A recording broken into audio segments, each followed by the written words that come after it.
오늘 여러분들과 함께 진보와 퇴보라는 제목을 가지고 말씀을 나누려고 합니다. 여러분, 은근한 논란이 있죠. 우리가 사는 시대에 대해서 과연 우리가 사는 시대 가운데 인간은, 우리의 문명은 진보하고 있는가, 아니면 인간의 삶이라는 것은 점점 더 퇴보하고 있는가. 이것에 대한 논쟁은 사실 그렇게 쉽지는 않습니다. 우리가 그냥 단순하게 생각하면 계속 발전하는 거 아니야, 이렇게 생각할 수 있지만, 우리가 조금만 안을 들여다봐서 그 안에 몇 가지 기준을 들이대면 이것이 과연 진보인가 퇴보인가라는 것들에 대한 논쟁이 충분히 있습니다. 사실 여러분들 꼭 성경이 이야기하는 것, 기독교적인 가치로만 고집하지 않더라도요, 일반적인 사회적 가치를 갖고도 인간은 지금 더 퇴보하고 있다, 인간은 진보하고 있다라는 그 논쟁은 꽤 팽팽하게 맞붙어 있는 것이 사실입니다. 여러분들 몇 년 전에 벌써 이제 좀 해가 넘어갔죠. 알파고라는 그 프로그램이 인간 최고수와 바둑을 두는 것이 화제가 됐었습니다. 그리고 알파고를 꺾을 수 있는 인간은 없다라는 것이 마지막 결론이었고, 알파고는 이제 바둑계를 은퇴했습니다. 몇 판 두지도 않았는데 벌써 은퇴를 하네요. 근데 여러분, 그 알파고가 인간을 꺾고 인간의 최고수를 꺾었을 때 모든 사람들이 바둑이라는 이 복잡한 알고리즘을 통해서 인간을 꺾을 수는 없을 거다라고 생각했지만 기어이 컴퓨터가 이겼습니다. 근데 여러분, 이 사건을 놓고도요, 의견이 분분합니다. 해석이 다릅니다. 인간이 이제는 기계에게 지배를 당하게 됐구나, 인간의 한계를 드러냈다라고 말하는 분들도 있지만, 어떤 분들은 이것은 인간의 승리다, 왜냐하면 그 알파고를 만들어낸 것조차가 인간이기 때문에 인간은 승리했다라는 해석을 갖고 있는 사람들도 있습니다.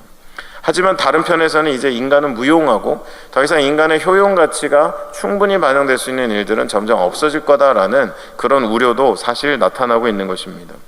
여러분들, 이런 식으로 우리가 사회 전반을 보면요, 과연 우리는 진보하고 있는가, 아니면 우리는 퇴보하고 있는가라는 것에 대한 논쟁들이 곳곳에서 일어날 수 있습니다. 여러분들, 저희가 알고 있는 많은 문인들이 있는데요, 그 문인들 가운데서도 우리가 기록을 들춰보면 우리가 알고 있는 세계적인 그런 문학의 걸작들이 대부분의 문인들이 20대 초반에 쓴 문학 작품들이라는 것들을 많이 보게 됩니다. 그래서 여러분, 시도 그렇고 문학도 그렇고, 저도 이제 설교 전에 찾아보니까 21살, 22살에 쓰여진 그런 작품들이 여전히 우리 교과서에 읽혀지는 것들이 꽤 많더라고요. 과연 오늘날 우리가 21살, 22살의 우리 청년들에게 그와 같은 시를 쓰라, 물론 무시하십니까? 쓸 수 있습니다. 쓰십시오. 물론 랩 가사를 더 쓰는 걸 좋아하겠죠, 요즘 라임 맞춰서 이런 거. 근데 여러분, 그러한 부분들 안에서 보면 정말 우리가 진보하고 있는가라는 거를 망설이게 하는 부분들도 있습니다. 근데 반면에 퇴보한다라고 말하기에는 우리가 만들어가는 문명이 너무도 위대하고 이전 것을 따라잡을 수 없을 만큼 급속히 변하기 때문에 진보하고 있는 것이 맞다라고 이야기하는 사람들의 목소리에 힘이 실리기도 한다라는 것입니다.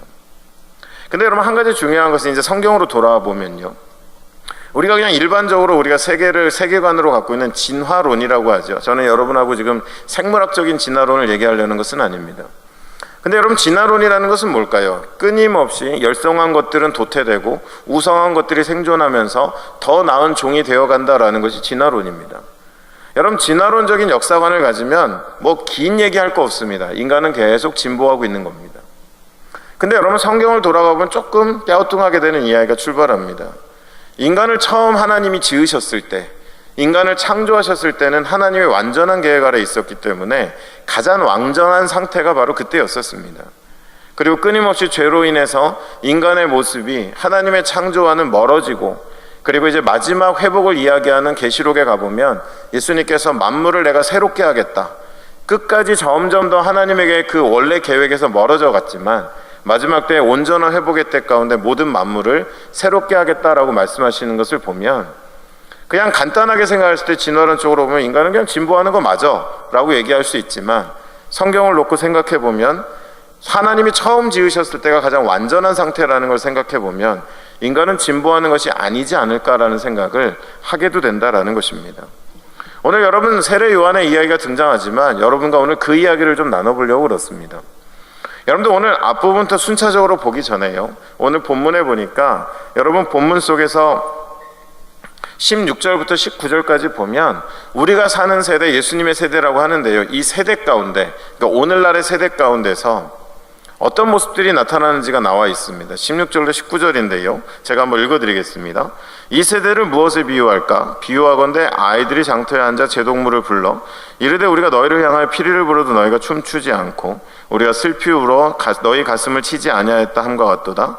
요한이 와서 먹지도 않고 마시지도 아니하매 그들이 말하기를 귀신 들렸다 하더니 인자는 와서 먹고 마시매 말하기를 먹기를 탐하고 포도주를 즐기는 사람이요 세리와 죄인의 친구로다 하니 지혜는 그 행한 일로 인하여 옳다함을 얻느니라.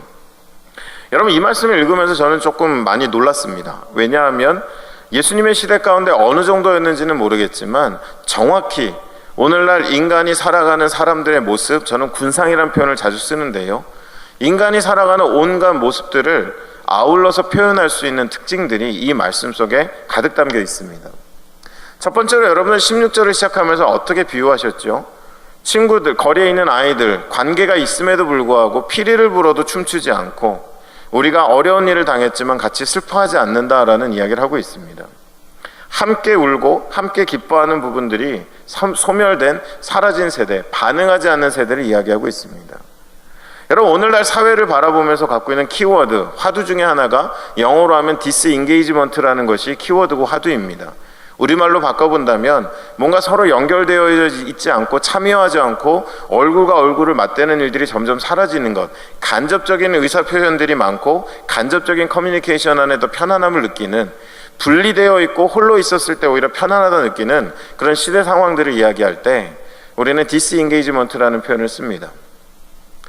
여러분, 이제 사람들이 반응하지 않는 것들, 함께라는 단어가 굉장히 무색한 세대가 됐죠.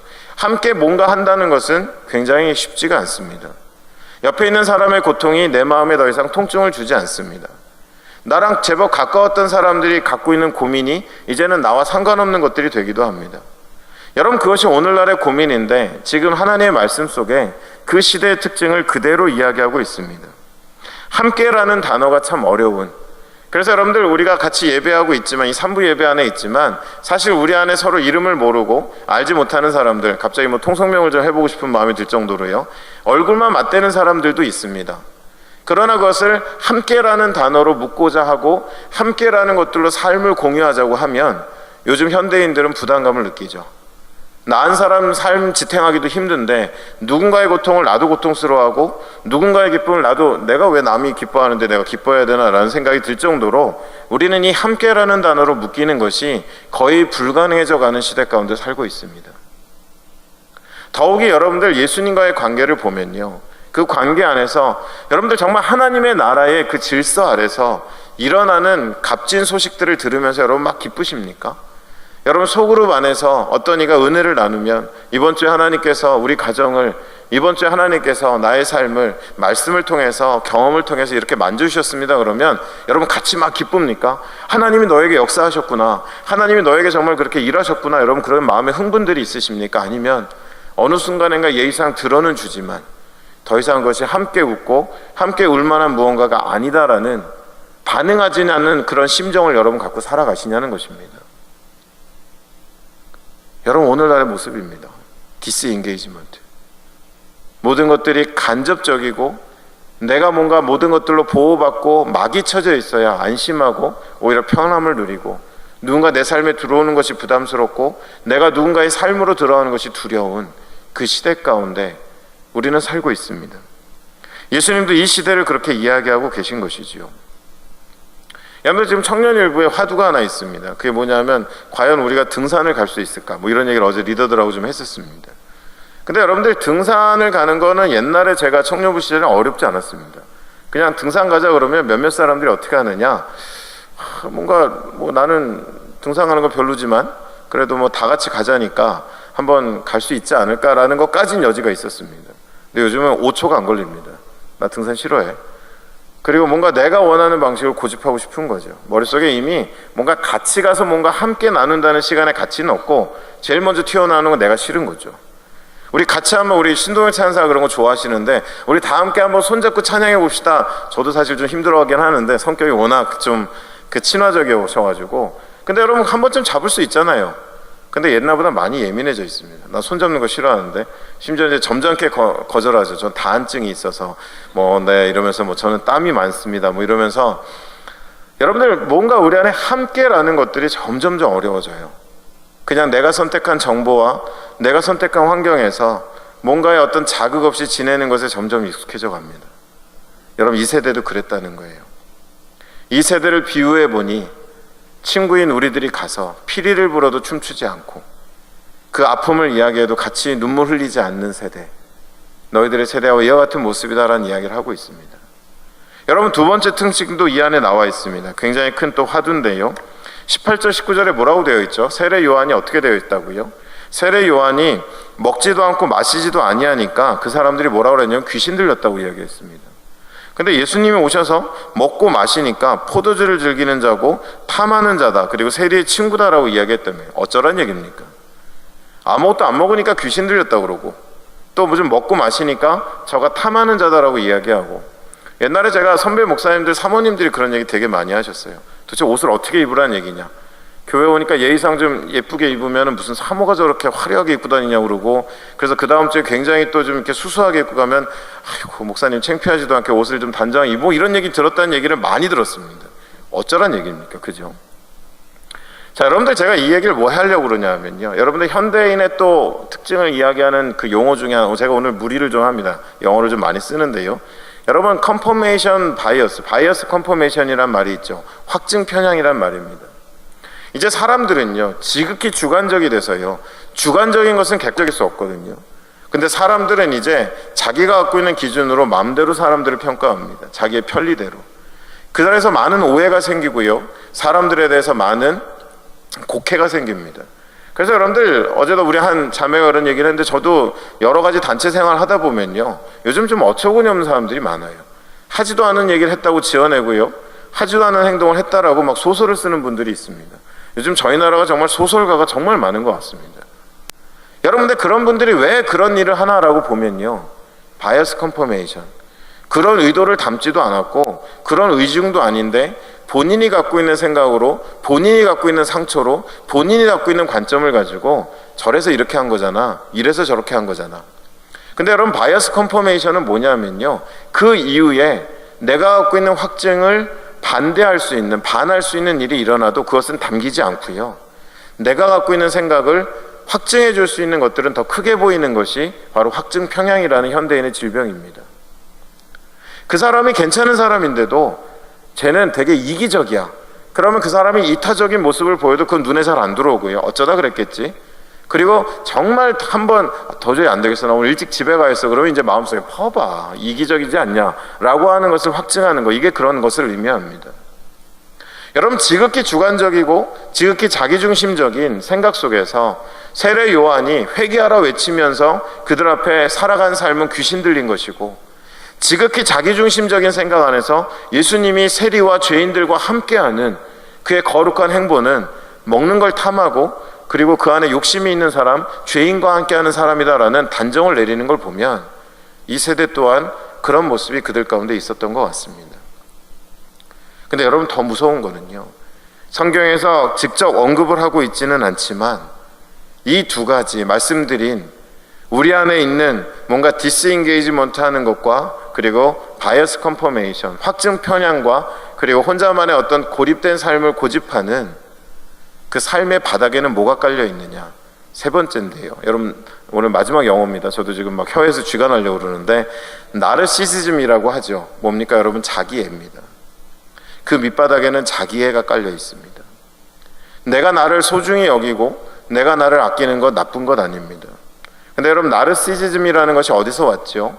여러분, 그리스의 신화 가운데 얼굴이 정말 잘생긴 그 미소년이 그 자기의 물에 비친 자기의 모습을 너무 흠모하다가 그 물에 빠져 죽었다라는 그 이야기에서 유래한 것입니다.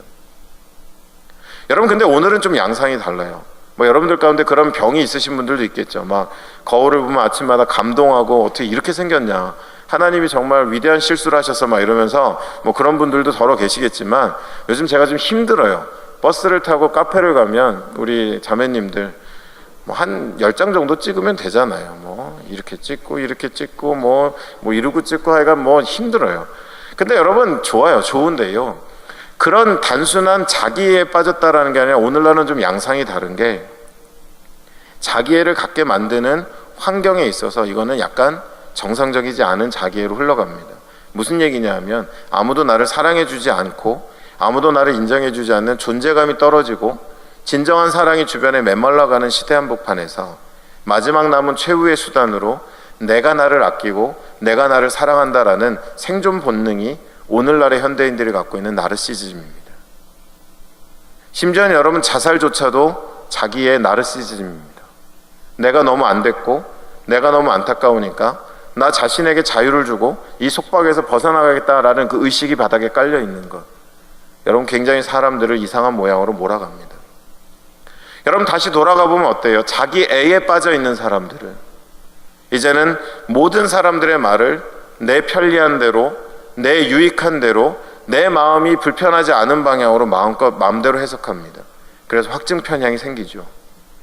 그리고 자기에 빠진 사람들은 뭔가 끊임없이 내가 원하는 것들, 여기 나와 있는 말씀처럼 내가 원하는 대로 해주는 거에만 반응하지 어떤 공동체나 전체라는 것들을 바라보지 않는 내 중심적인 사고가 오늘날에 점점 더 강화되어져 가고 있다는 것입니다. 내 존재감을 인정해주지 않고 이것이 사랑이구나 라고 할 만한 진정한 사랑이 없었을 때 마지막 남은 생존 수단으로 내가 나의 존재감을 부추기고 내가 나를 사랑하고 나를 보호하고 나를 아껴야 된다는 것. 여러분 저는 그런 자기 연민들, 현대 기독교인들 가운데 많이 느낍니다. 왜냐하면 공동체성, 아까 말씀드렸잖아요. 악순환이에요.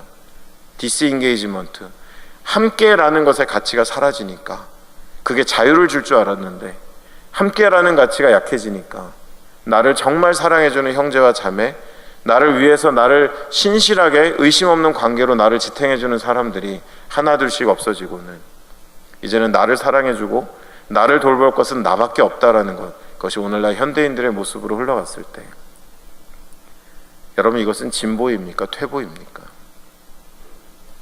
인간이라는 그 존재 자체가 정말 위대한 존재로서 진보해가는 것입니까? 아니면 겉은 화려하지만 그 안에는 끊임없는 가난함을 갖고 있는 존재적인 퇴보를 거듭하고 있는 것입니까? 디모데후서 3장에서도 말세에 고통하는 때가 이를 때 사람들의 모습 속에 자기를 사랑한다라고 되어 있습니다. 근데 여러분 이 자기 애는요, 여기 청년들 많으신데 오늘 여러분과 제 설교가 마쳤을 때 같이 기도하는 시간에 꼭 하나님의 은혜를 구하며 기도했으면 하는 부분입니다. 왜냐하면 여러분 이 자기애에 빠지면요 우리의 신앙의 근간이 흔들리고 우리의 마음속에 하나님의 은혜를 누리기 어렵습니다. 여러분 오늘 본문 속에서 보면요 자꾸 이런 그 자기애에 빠져있는 사람들, 오늘날 얘기를 조금만 더 해보면 교회가 그래서 여러분 뭐가 돼가고 있냐면 자꾸 서비스 기관이 되어져 갑니다.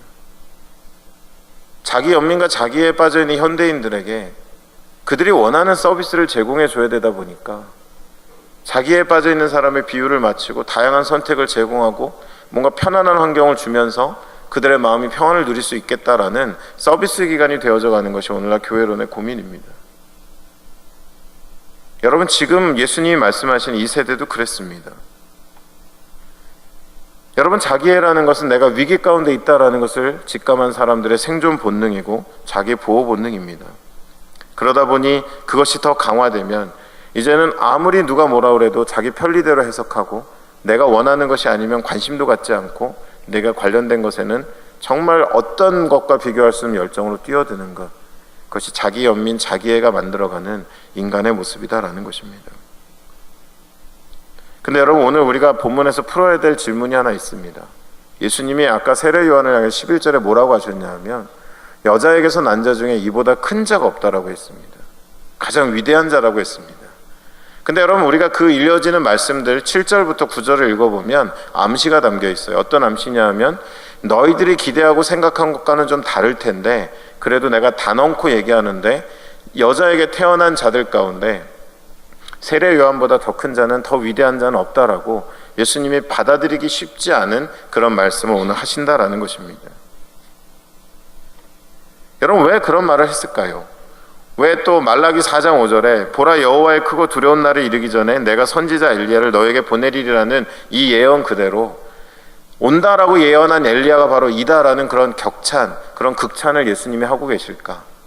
저는 여러분 세례 요한 안에서 앞서 말씀드린 현대인들의 모습이 인간의 퇴보라면 세례 요한의 모습 속에 가장 위대하다 예수님이 말씀하시는 인간의 가장 진보된 모습, 진보한 모습들을 보게 됩니다. 여러분 무슨 이야기냐면요, 첫 번째로 여러분 세례 요한은요 예수 그리스도에 대해서 반응한 사람이었습니다. 여러분 누가복음 1장 44절을 읽어보면 복중의 세례 요한을 품고 있을 때에 예수님을 품고 있는 마리아가 그 집을 방문합니다. 근데 재밌는 표현이 나와요. 보라, 내 문 안하는 소리가 내 귀에 들릴 때 아이가 내 복중에서 기쁨으로 뛰놀았느니라. 여러분 상징적인 표현이지만 예수님의 존재 앞에서 그는 복중에서 뛰노는 아이로서의 그런 출발을 누가복음이 기록하고 있고요. 세례 요한의 모든 생애는 무엇과 맞춰져 있느냐? 하나님의 나라를 바라보면서 하나님 나라가 받아들일 수 없는 것들에 대해서는 단호하지만 또 하나님 나라 앞에 회개하고 나오는 심령들에게는 나는 부족하지만 너에게 물로 세례를 준다 하며 함께 하나님의 공동체가 되어져 가는 것들 가운데 쓰임받았던 것이 세례 요한입니다. 계속해서 그의 모습을 지켜보면요, 그는 선지자라고 이야기했습니다. 그가 선지자다라고 이야기되어진 것은 뭐냐면요, 그는 자기의 주장과 자기의 해석으로 살아간 사람이 아니라 하나님이 주신 말씀 그대로를 세대 가운데 그 사람이 듣든지 아니 듣든지 전하는 선지자였다라는 것입니다. 나만의 해석, 나만의 입장, 내가 갖고 있는 생각들을 섞는 사람이 아니라 하나님이 내게 그냥 광야에서 외치는 자의 소리가 되라 하니까 그 거리에서 내 형편을 핑계 삼지 않고 그 말씀을 외쳤던 사람입니다.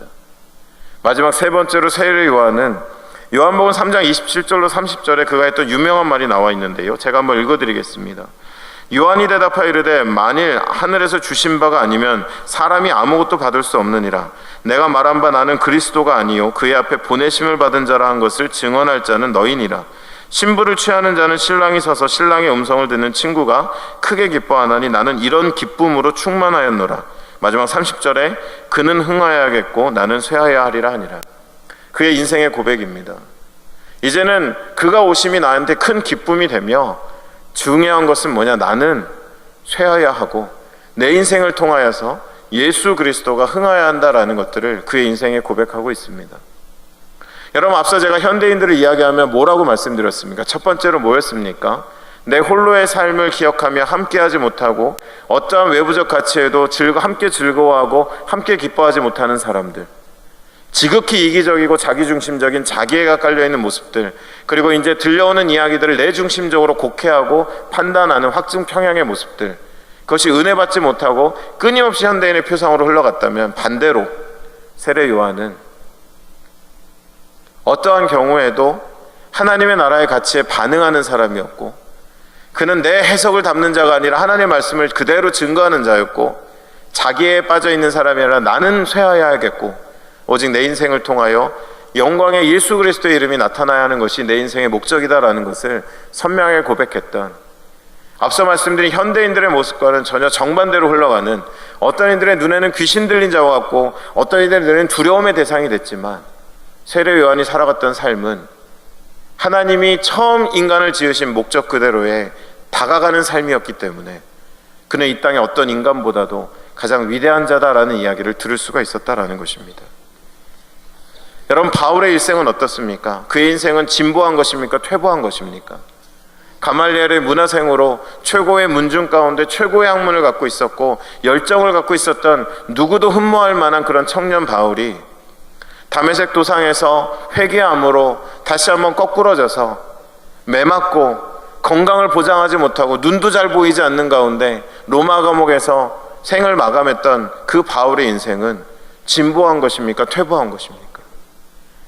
지극히 우리가 일반적으로 갖고 있는 기준으로 보면 그의 인생은 망한 것이고 그의 인생은 퇴보한 것입니다. 그러나 하나님이 바라볼 때 그는 진보한 것입니다.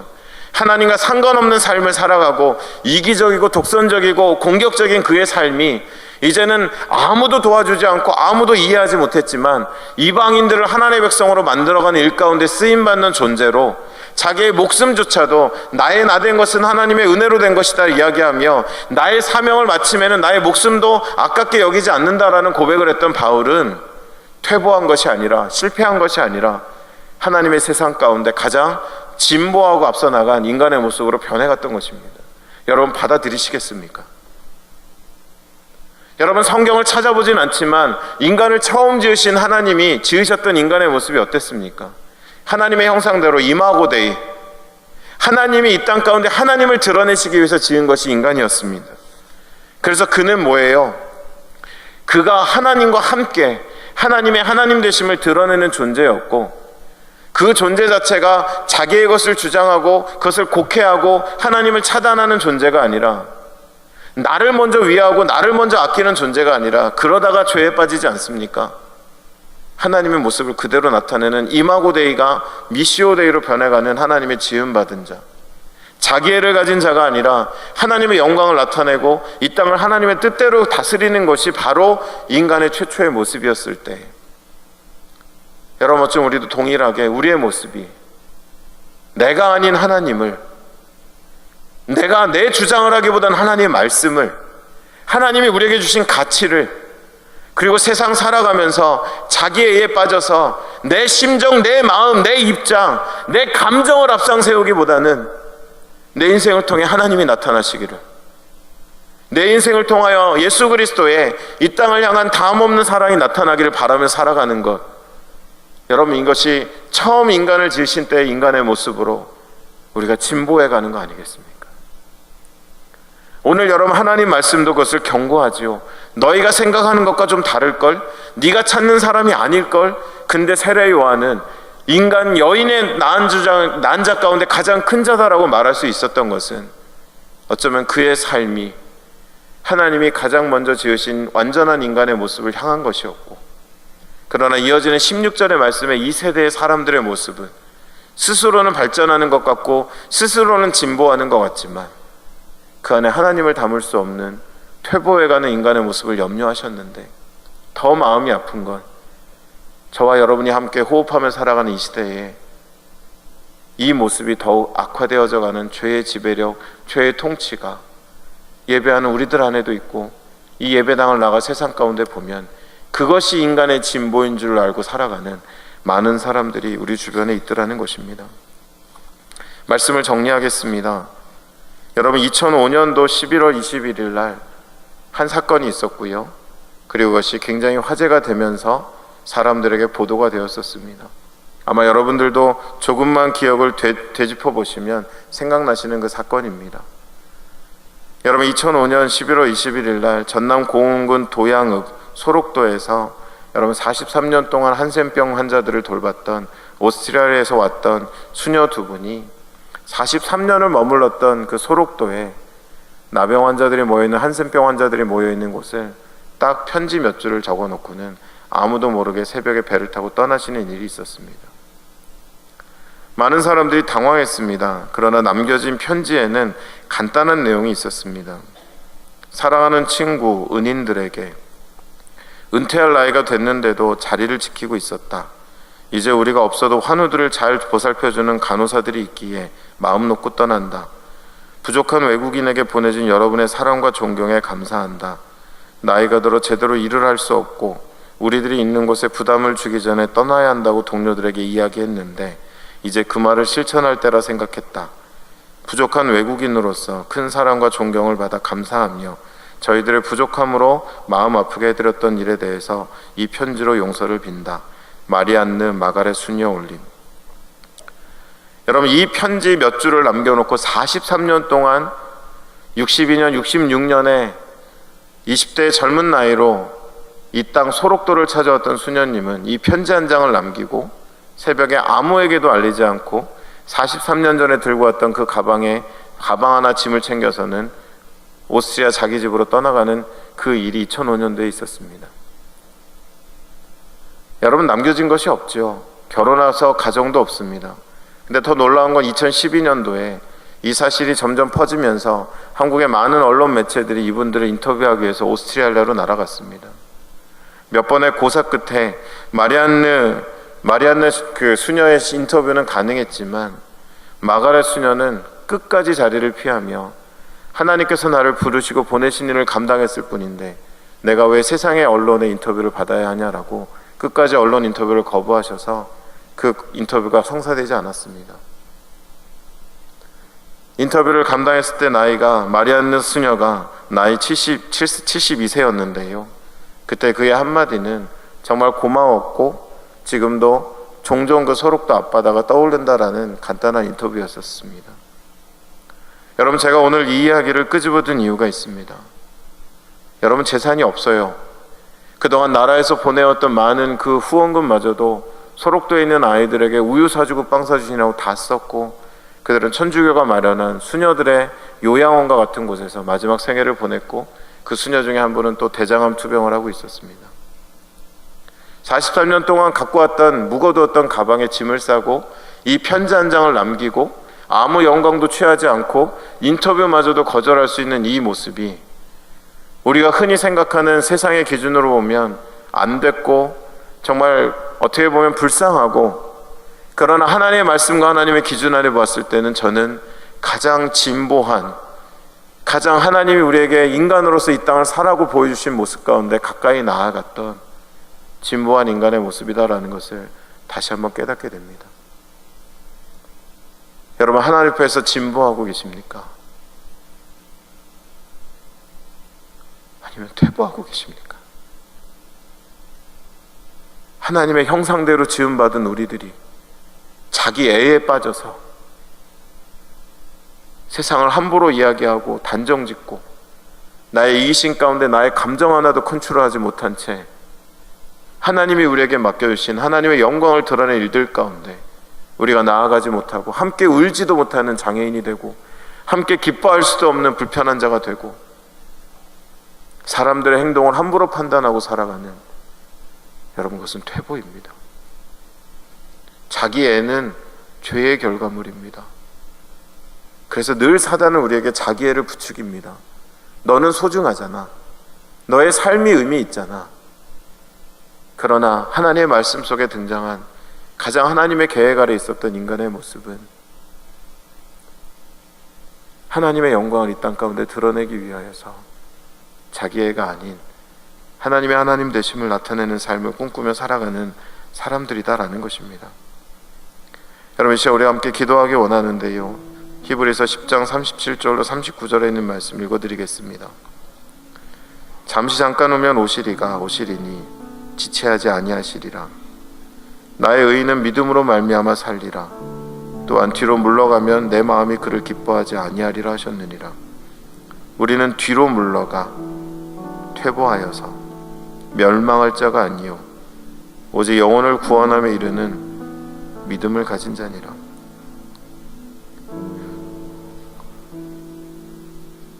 여러분, 인류 호텔에 앉아서 수십만 원짜리 식사를 하고 IT 기기를 쓰고 엔진 소리 울려 퍼지는 차를 타고 있는 것이 인간의 진보가 아니고요, 어느덧 어려운 이웃이 생각나고 세상의 아픔이 들려오고 내 주력 미약하지만 하나님의 은혜 구하며 그 일들을 감당하려고 우리가 먹던 음식을 내려놓을 수 있는 것이 인간의 진보입니다.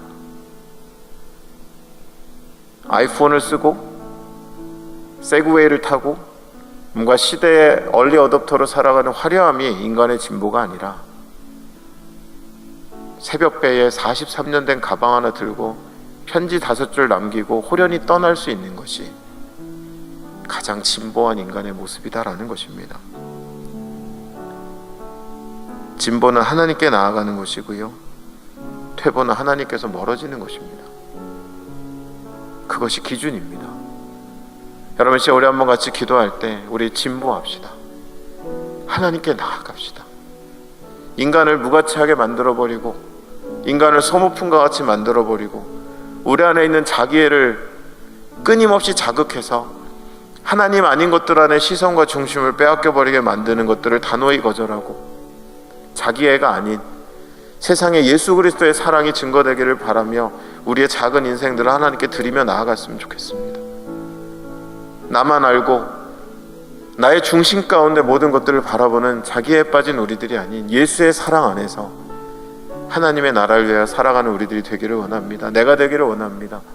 주님, 눈을 열어주시고 마음을 열어달라고. 이제 우리 한번 같이 기도하겠습니다. 함께 기도하겠습니다.